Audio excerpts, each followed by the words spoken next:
আমার খুব ইচ্ছে ছিল যে আমি যদি অভিনেতা না হতে পারতাম তাহলে ডাক্তার হতাম। হাই এভরিওয়ান, আমি স্মৃতি। আজকে তোমাদের জন্য নিয়ে এসেছি স্পেশাল একটা পার্সনের ইন্টারভিউ রিয়াকশন। সেটা আর কেউই নয়, আমাদের superstar Shakib Khan. Yes. So Shakib Khan এখন তো খুব গুছিয়ে কথা বলেন, খুব সুন্দরভাবে তাকে গুছিয়ে কথা বলতে দেখা যায়। কিন্তু অনেক বছর আগে যখন তিনি নতুন মিডিয়াতে এসেছেন, নায়ক হয়েছেন, সো তখন তার ইন্টারভিউগুলো কেমন ছিল এটা আমরা অনেকেই এই জেনারেশনে মিস করেছি। যে আগের যে শাকিব খানটা ছিল, সে কিভাবে কথা বলতেন, কিভাবে হাসতেন, বা তার ইন্টারভিউগুলো কেমন হতো। সো এটাই রিয়াকশন আজকে দিব। তো চলো শুরু করা যাক। আসসালামু আলাইকুম। ওয়ালাইকুম আসসালাম। বসুন। কেমন আছেন? এই তো ভালো। দর্শকের অনুরোধে আপনাকে কিছু প্রশ্ন করতে চাই। অবশ্যই করুন। যদি অভিনেতা না হতে পারতেন তাহলে কি কাজ করতেন?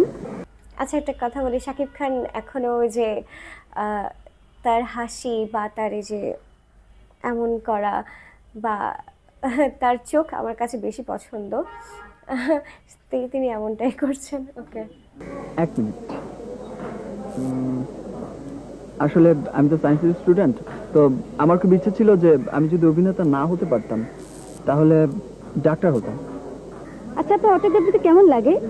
অটোগ্রাফ দিতে অটোগ্রাফ দিতে আমার খুব ভালো লাগে, কারণ আমার দর্শকরা যখন আমার কাছে আসে, প্লিজ একটা অটোগ্রাফ দেন, আর খুব আনন্দ লাগে। কোন খেলা ও কোন ফুল আপনার সবচেয়ে প্রিয়? আমার প্রিয় খেলা ক্রিকেট, আর এবছর আমাদের বাংলাদেশ বিশ্বকাপ ক্রিকেট খেলতে যাওয়ায় আমি খুব আনন্দিত এবং গর্বিত।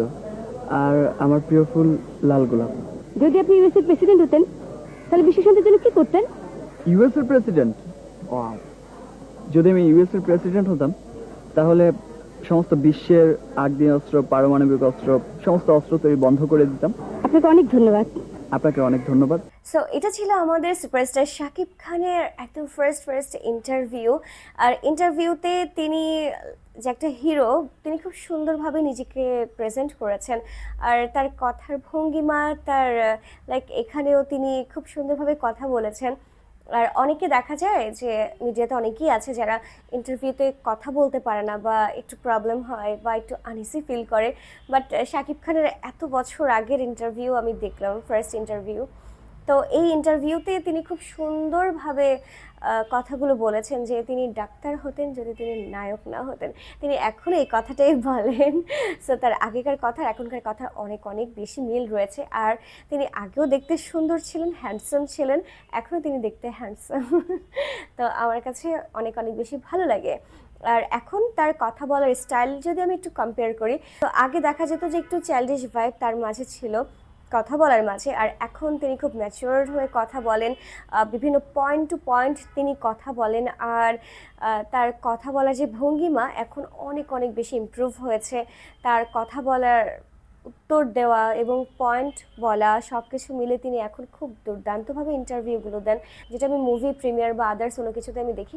তো আমার কাছে আসলেই ভালো লাগে। আর যদি বাংলাদেশের মিডিয়ার কথা বলি, তাহলে এটা সত্যি কথা, সবারই মানতে হবে এই মিডিয়া ইন্ডাস্ট্রিকে, এই চলচ্চিত্র জগৎকে এখনকার সময় ধরে রেখেছেন হচ্ছে সুপারস্টার শাকিব খান। তার তুফান মুভিটা আমরা অলমোস্ট সবাই দেখেছি। সেখানে তার পারফরমেন্স দুর্দান্ত ছিল, ডাবল ক্যারেক্টারে তিনি খুব বেশি ফুটিয়ে তুলেছেন নিজেকে। আর তার অ্যাক্টিংয়ের কথা যদি বলি, আগেকার অ্যাক্টিং আর তার এখনকার অ্যাক্টিং, এই দু ধরনের অ্যাক্টিংয়ের মধ্যে তিনি এখন যে অ্যাক্টিংটা করেন সেটা অনেক অনেক বেশি বেটার, অনেক অনেক বেশি ভালো। আগেকার অ্যাক্টিংটা যেটা ছিল সেটা হচ্ছে তার মধ্যে যে একটা চাইল্ডিশ ভাইব ছিল বা থাকতো, বা থাকে না প্রথম প্রথম অ্যাক্টিং করার ক্ষেত্রে, সেইটা তার মাঝে ছিল। বাট এখন যেটা হয়েছে, তিনি যে অ্যাক্টিং করছেন, তিনি যে ভালোবেসে করছেন, আর তার যে এত এক্সপিরিয়েন্স আছে অ্যাক্টিংয়ের ক্ষেত্রে, সেটা এখন বোঝা যায়। It's true. তো অনেকেই আছে যারা শাকিব খানকে পছন্দ করে না, বাট তার অ্যাক্টিং দেখে তাকে অনেকেই এখন পছন্দ করা শুরু করেছে। আর এটা মানতেই হয়, বাংলাদেশে যত হ্যান্ডসাম আর গুড লুকিং হিরো ছিল তার মধ্যে শাকিব খান অন্যতম। আর এখনও তার সৌন্দর্যটা তিনি ধরে রেখেছেন, তার হ্যান্ডসাম লুকটা তিনি ধরে রেখেছেন, তাকে দুর্দান্ত লাগে দেখতে। আর শাকিব খানের ছবি মানে সবাই হুমড়ি খেয়ে পড়ে, তার ছবি মানে সুপার ডুপার হিট হয়। তো ডিয়ার ভিউয়ার্স, শাকিব খানের আগের ইন্টারভিউ আর এখন ইন্টারভিউ, বা আগেকার শাকিব আর এখনকার শাকিবের মধ্যে কতটা মিল কতটা অমিল, বা কোনটা আপনার পছন্দ, অবশ্যই তা কমেন্টস করে জানাবেন। আর ভিডিওটি শেয়ার করতে একদমই ভুলবেন না। আমি স্মৃতি বিদায় নিচ্ছি, এখন দেখা হবে নেক্সট কোনো ভিডিওতে।